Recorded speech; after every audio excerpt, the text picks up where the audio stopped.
পয়সা তোলাতুলি নিয়ে গন্ডগোল, কে কোন এলাকায় মাল তুলবে, পয়সা তুলবে, এদের তো আছে, তো ছাড়া কিছু নেই। দেখেছেন কোনো বিধায়কদেরকে সুন্দর বক্তব্য রাখবো, ভালো কিছু করব, এই ধরনের কিছু ভালো কিছু করার জন্য কোনো কম্পিটিশন নেই।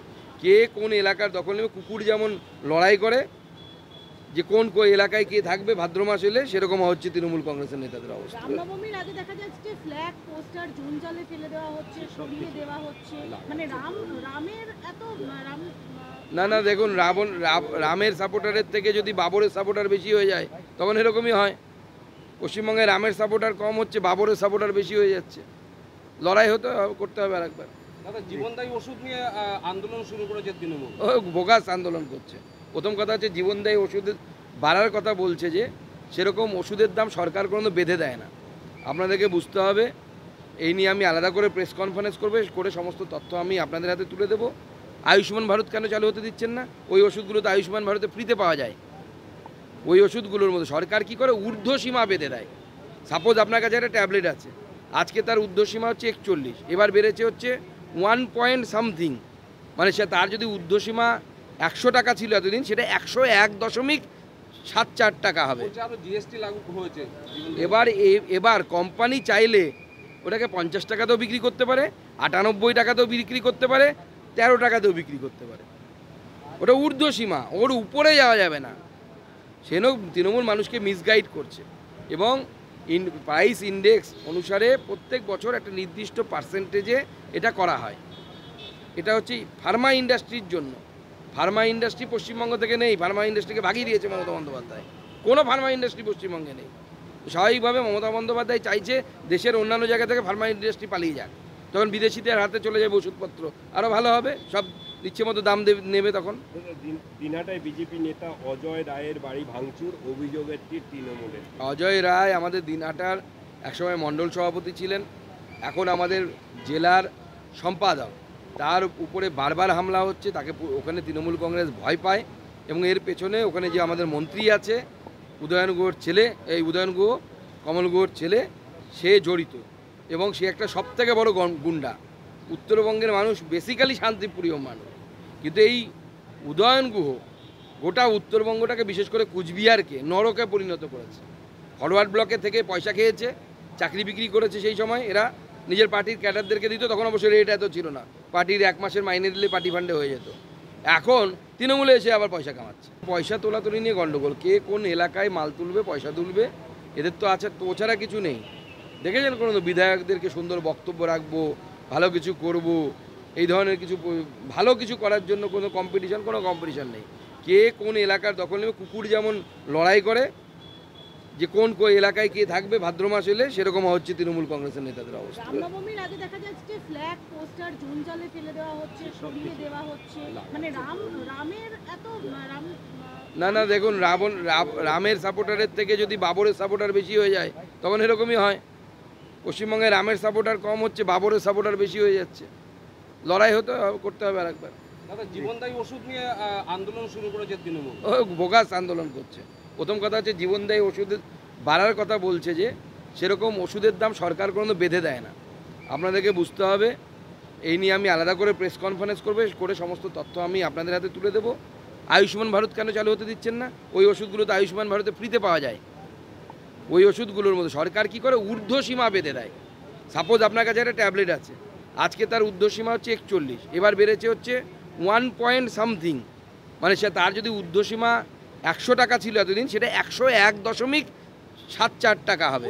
জিএসটি লাগু হয়েছে। এবার কোম্পানি চাইলে ওটাকে 50 টাকাতেও বিক্রি করতে পারে, 98 টাকাতেও বিক্রি করতে পারে, 13 টাকাতেও বিক্রি করতে পারে। ওটা ঊর্ধ্বসীমা, ওর উপরে যাওয়া যাবে না। সেজন্য তৃণমূল মানুষকে মিসগাইড করছে, এবং প্রাইস ইন্ডেক্স অনুসারে প্রত্যেক বছর একটা নির্দিষ্ট পার্সেন্টেজে এটা করা হয়। এটা হচ্ছে ফার্মা ইন্ডাস্ট্রির জন্য। ফার্মা ইন্ডাস্ট্রি পশ্চিমবঙ্গ থেকে নেই, ফার্মা ইন্ডাস্ট্রিকে ভাগিয়ে দিয়েছে মমতা বন্দ্যোপাধ্যায়। কোনো ফার্মা ইন্ডাস্ট্রি পশ্চিমবঙ্গে নেই। স্বাভাবিকভাবে মমতা বন্দ্যোপাধ্যায় চাইছে দেশের অন্যান্য জায়গা থেকে ফার্মা ইন্ডাস্ট্রি পালিয়ে যাক, তখন বিদেশিদের হাতে চলে যাবে ওষুধপত্র, আরও ভালো হবে, সব ইচ্ছে মতো দাম নেবে তখন।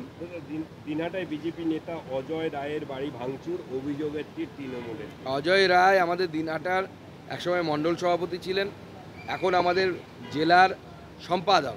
তার উপরে বারবার হামলা হচ্ছে, তাকে ওখানে তৃণমূল কংগ্রেস ভয় পায় এবং এর পেছনে ওখানে যে আমাদের মন্ত্রী আছে উদয়ন গুহর ছেলে, এই উদয়ন গুহ কমল গুহর ছেলে, সে জড়িত এবং সে একটা সবথেকে বড় গুন্ডা। উত্তরবঙ্গের মানুষ বেসিক্যালি শান্তিপ্রিয় মানুষ, কিন্তু এই উদয়ন গুহ গোটা উত্তরবঙ্গটাকে বিশেষ করে কুচবিহারকে নরকে পরিণত করেছে। ফরওয়ার্ড ব্লকে থেকে পয়সা খেয়েছে, চাকরি বিক্রি করেছে। সেই সময় এরা নিজের পার্টির ক্যাডারদেরকে দিত, তখন অবশ্যই রেট এত ছিল না, পার্টির 1 মাসের মাইনে দিলে পার্টি ফান্ডে হয়ে যেত। এখন তৃণমূলে এসে আবার পয়সা কামাচ্ছে। পয়সা তোলাতুলি নিয়ে গণ্ডগোল, কে কোন এলাকায় মাল তুলবে, পয়সা তুলবে, এদের তো আছে, তো ছাড়া কিছু নেই। দেখেছেন কোনো বিধায়কদেরকে সুন্দর বক্তব্য রাখবো, ভালো কিছু করব, এই ধরনের কিছু ভালো কিছু করার জন্য কোনো কম্পিটিশন নেই। কে কোন এলাকার দখল নেবে, কুকুর যেমন লড়াই করে যে কোন এলাকায় কে থাকবে ভাদ্র মাস এলে, সেরকম হচ্ছে তৃণমূল কংগ্রেসের নেতাদের অবস্থা। রামনবমীর আগে দেখা যাচ্ছে ফ্ল্যাগ পোস্টার জুন জলে ফেলে দেওয়া হচ্ছে, সরিয়ে দেওয়া হচ্ছে, মানে রামের এত রাম না দেখুন, রামের সাপোর্টারের থেকে যদি বাবরের সাপোর্টার বেশি হয়ে যায় তখন এরকমই হয়। পশ্চিমবঙ্গে রামের সাপোর্টার কম হচ্ছে, বাবরের সাপোর্টার বেশি হয়ে যাচ্ছে। লড়াই করতে হবে আরেকবার। দাদা, জীবনদায়ী ওষুধ নিয়ে আন্দোলন শুরু করেছে তৃণমূল। ও বোগাস আন্দোলন করছে। প্রথম কথা হচ্ছে জীবনদায়ী ওষুধ বাড়ার কথা বলছে, যে সেরকম ওষুধের দাম সরকার কোনো বেঁধে দেয় না। আপনাদেরকে বুঝতে হবে, এই নিয়ে আমি আলাদা করে প্রেস কনফারেন্স করে সমস্ত তথ্য আমি আপনাদের হাতে তুলে দেবো। আয়ুষ্মান ভারত কেন চালু হতে দিচ্ছেন না? ওই ওষুধগুলো তো আয়ুষ্মান ভারতে ফ্রিতে পাওয়া যায়। ওই ওষুধগুলোর মধ্যে সরকার কি করে, ঊর্ধ্বসীমা বেঁধে দেয়। সাপোজ আপনার কাছে একটা ট্যাবলেট আছে, আজকে তার ঊর্ধ্বসীমা হচ্ছে 41, এবার বেড়েছে হচ্ছে 1 পয়েন্ট সামথিং, মানে সে তার যদি ঊর্ধ্বসীমা 100 টাকা ছিল এতদিন, সেটা 101.74 টাকা হবে। আরো জিএসটি লাগু হয়েছে। এবার কোম্পানি চাইলে ওটাকে 50 টাকাতেও বিক্রি করতে পারে, 98 টাকাতেও বিক্রি করতে পারে, 13 টাকাতেও বিক্রি করতে পারে। ওটা ঊর্ধ্বসীমা, ওর উপরে যাওয়া যাবে না। সেন তৃণমূল মানুষকে মিসগাইড করছে এবং প্রাইস ইন্ডেক্স অনুসারে প্রত্যেক বছর একটা নির্দিষ্ট পার্সেন্টেজে এটা করা হয়। এটা হচ্ছে ফার্মা ইন্ডাস্ট্রির জন্য। ফার্মা ইন্ডাস্ট্রি পশ্চিমবঙ্গ থেকে নেই, ফার্মা ইন্ডাস্ট্রিকে ভাগিয়ে দিয়েছে মমতা বন্দ্যোপাধ্যায়। কোনো ফার্মা ইন্ডাস্ট্রি পশ্চিমবঙ্গে নেই। স্বাভাবিকভাবে মমতা বন্দ্যোপাধ্যায় চাইছে দেশের অন্যান্য জায়গা থেকে ফার্মা ইন্ডাস্ট্রি পালিয়ে যাক, তখন বিদেশিদের হাতে চলে যাবে ওষুধপত্র, আরও ভালো হবে, সব ইচ্ছে মতো দাম নেবে তখন। দিনহাটায় বিজেপি নেতা অজয় রায়ের বাড়ি ভাঙচুর, অভিযোগের তীর তৃণমূলের। অজয় রায় আমাদের দিনহাটার একসময় মণ্ডল সভাপতি ছিলেন, এখন আমাদের জেলার সম্পাদক। তার উপরে বারবার হামলা হচ্ছে, তাকে ওখানে তৃণমূল কংগ্রেস ভয় পায় এবং এর পেছনে ওখানে যে আমাদের মন্ত্রী আছে উদয়ন গুহর ছেলে, এই উদয়ন গুহ কমল গুহর ছেলে, সে জড়িত এবং সে একটা সবথেকে বড় গুন্ডা। উত্তরবঙ্গের মানুষ বেসিক্যালি শান্তিপ্রিয় মানুষ, কিন্তু এই উদয়ন গুহ গোটা উত্তরবঙ্গটাকে বিশেষ করে কুচবিহারকে নরকে পরিণত করেছে। ফরওয়ার্ড ব্লকে থেকে পয়সা খেয়েছে, চাকরি বিক্রি করেছে। সেই সময় এরা নিজের পার্টির ক্যাডারদেরকে দিত, তখন অবশ্যই রেট এত ছিল না, পার্টির 1 মাসের মাইনে দিলে পার্টি ফান্ডে হয়ে যেত। এখন তৃণমূলে এসে আবার পয়সা কামাচ্ছে।